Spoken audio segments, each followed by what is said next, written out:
Hey everybody, this is Ben here. Welcome to the short English review of this week's episode. So if you guys are following the poll, you know second place in a poll I did 2 weeks ago, the winner was Amouage Enclave. So if you are stumbling upon this for the first time, what I do each week is I do a short one-take kind of conversation review, and then I do a full English review with a lot of bells and whistles. But in that one, I talk about the parfum and what he or she had in mind, and I just go into a lot more detail. This is much more of a quick conversation in 4 minutes or less.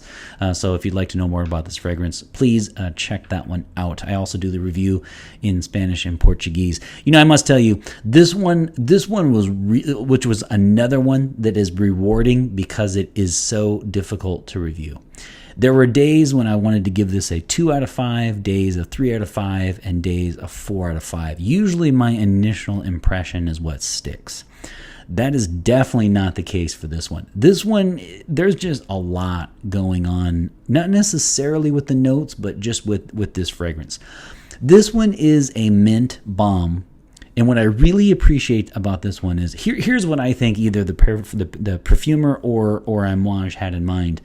To me, this is the one mint-based fragrance that you could seriously wear 365 days out of the year. And even if you didn't care for this fragrance, I think you have to really tip your cap to them, because I do appreciate that. Whenever I've had mint-based fragrances, which I love, by the way, usually they end up being strictly summer or a summer spring, and so very, very fresh.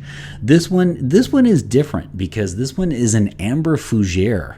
This one is in the same vein as Jubilation 25 and your favorite, Dark Temptation by Axe. Okay, I threw you for a loop there, didn't I? They're both amber fougere.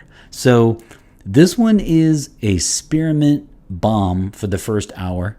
I have to tell you that I don't really care for this fragrance initially. And if you follow the channel, you know I'm not a huge fan of getting used to a fragrance. That's not, if you're a frag head, you'll get used to practically anything, even Koros, for crying out loud. If somebody gave me a bottle of Koros and I started wearing it, I'd probably end up liking it.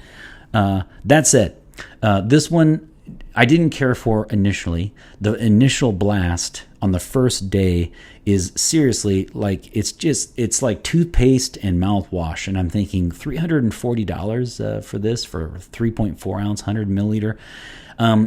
But right about the 1 hour mark is when this one starts to heat up and take on more of the amber and leather and other notes and make it absolutely exquisite. I did receive a lot of unsolicited compliments on this one. It was something that doesn't usually happen when you have dabs on your wrists, but that certainly happened this week.